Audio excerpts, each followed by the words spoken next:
નમસ્કાર દર્શક મિત્રો, હું છું રૂપલ લોણીચિયા. સંપૂર્ણ ન્યૂઝમાં આપનું સ્વાગત છે.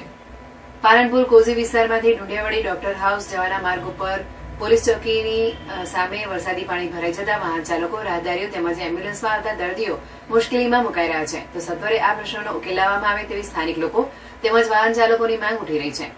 પાલનપુર શહેરમાં કેટલાક વિસ્તારોમાં સામાન્ય વરસાદમાં જ પાણી ભરાઈ જતા હોય છે, જેમાં પાલનપુર કોઝીથી ઢુંડિયાવાડી પોલીસ ચોકી તરફ જવાના માર્ગ ઉપર સામાન્ય વરસાદમાં જ પાણી ભરાઈ જાય છે, જેના કારણે આ માર્ગ પરથી લોકોને પસાર થવું મુશ્કેલ બની રહ્યું છે. ત્યારે આજ રોજ એક એમ્બ્યુલન્સ પણ આ વરસાદી પાણીના કારણે અટવાઈ ગઈ હતી, જેથી આ પ્રશ્નનો ઝડપથી ઉકેલ લાવવામાં આવે તેવી માંગ ઉઠી રહી છે.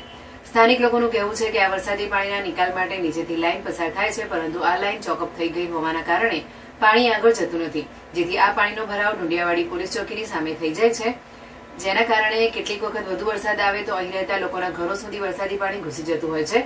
તો તંત્ર દ્વારા આ સમસ્યાનો ઝડપથી ઉકેલ લાવવામાં આવે તેવી માંગ છે.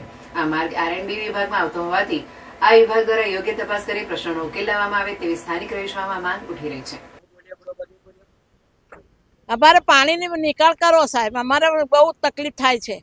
અમારા છોકરાઓ નીકળતે પાણીમાંથી નીકળે, સ્કૂલ જાય તો પાણીમાંથી જાય, અમારે કઈ બજાર જવું તો પાણીમાંથી જવાનું.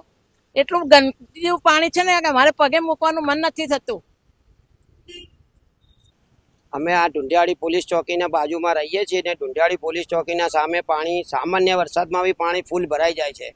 અહીંયા ડૉક્ટર હાઉસનો મેઇન રસ્તો છે, પેશન્ટો જાય છે, એમ્બ્યુલન્સો જાય છે અને કોલેજના છોકરાઓ પણ અહીંથી નીકળે છે. તો એનો નિકાલ પણ છે. એ નાળું છે, અહીંયા નાળું ચોકઅપ થઈ ગયેલું છે, પણ એ નાળાનો કોઈ રસ્તો કરતા નથી. તો એને સત્વરે જલ્દીથી જલ્દી એનો રસ્તો કરી અને આ પાણીનો નિકાલ કરવા વિનંતી.